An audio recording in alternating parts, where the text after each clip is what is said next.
Hello, and welcome to my first easy education video, where education is easy. Thank you for your support. Before the video begins, I'm going to be asking a question here in a couple seconds, and the answer will be at the end, so stick around. How did Shakespeare spell his name? So, the man, the myth, William Shakespeare. Shakespeare. One of the most talked about and researched playwrights ever. Yet we know very little about him. So this leads us into our topic today. Did Shakespeare really write the plays accredited to him? There are many who think Shakespeare didn't write his own plays. This conspiracy has grown so large that even blockbuster movies have been made showing a dramatized answer to this topic. And why we are here today. But what if I told you Shakespeare never wrote a single word? Well, let's back up a little bit and try to really understand who Shakespeare was.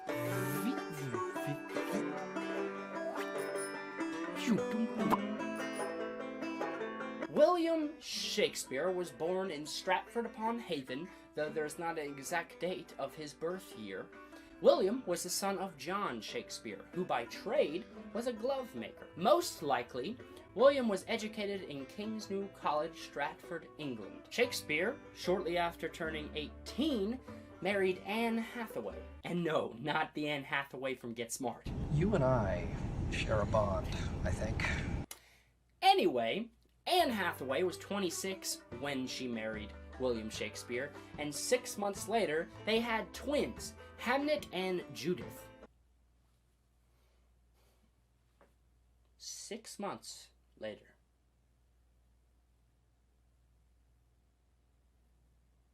Anyway, moving on. After the birth of most likely very cute twins, there's not much historical evidence of William's doings.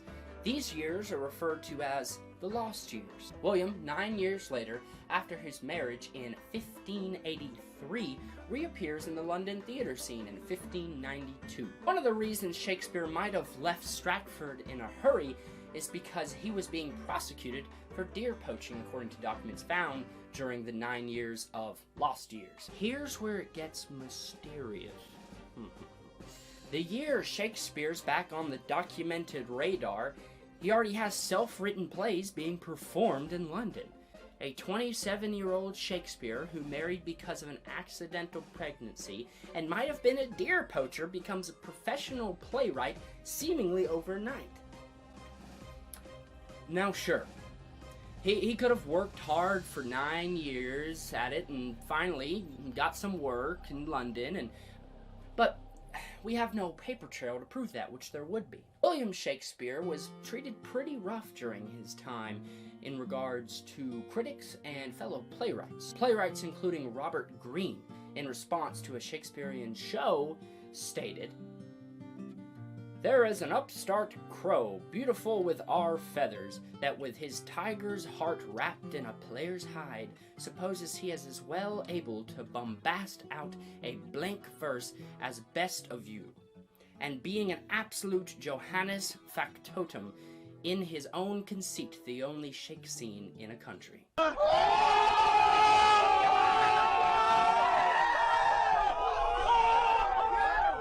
And if Shakespeare's legit, then he's still getting prodded today. Okay. If Shakespeare didn't write his plays, then who possibly could? Here are 3 popular candidates that some think might have written Shakespeare. The first of the 3 candidates is Francis Bacon. Now, Francis Bacon was the Attorney General at the time and served as Lord Chancellor of England. Bacon was a powerful and highly educated man of the time. Bacon once wrote in a sonnet, "Poetry is nothing else but feigned history." Around the same time, Shakespeare also wrote, "The truest poetry is the most feigning." Very similar. There are other very similar entries between William Shakespeare and Francis Bacon. Candidate number 2 is Edward de Vere, the Duke of Oxford. Oxford, that's where I'm from. Anyway, Many historians believe that Vere was the most prominent anonymous and pseudonymous writer of the time, meaning he would write content, poetry, plays, but never put his name on it. Edward often funded theaters that Shakespeare was a part of, and even some shows. After Edward's death, marks in his Bible matched quotes used in many Shakespeare plays. Interesting. Candidate number 3. Charles Marlowe. Marlowe attended Cambridge University and grew up in the same social class as William Shakespeare. Now, there's a name for this theory. It is called the Marlovian theory, and it's a rather interesting one. I'm kind of geeking out on this one because it's kind of cool. It is believed that Charles Marlowe faked his own death in 1593, 1 year after William Shakespeare appeared on the London theatre scene, and he did so to escape prosecution for atheism, and took the fake persona of William Shakespeare that he had created 1 year prior. Cool theory, right? Okay. So, after all this talk, who wrote the Shakespeare plays?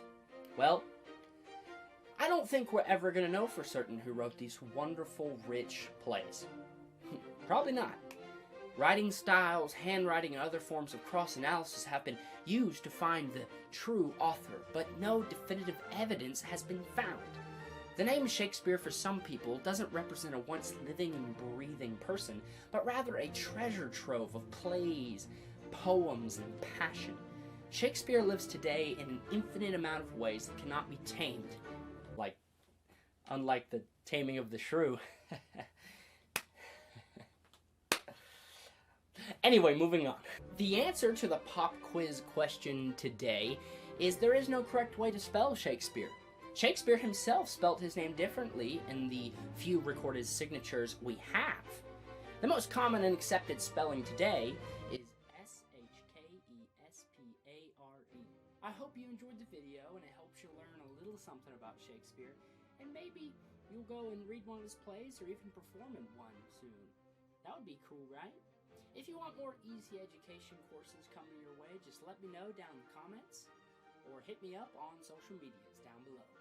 Thank you guys for being here, and of course I have to end the video with a Shakespeare quote. Good night, parting in such sweet sorrow, that I shall say good night till be morrow. Adieu, I have too grieved a heart to take a tedious leave.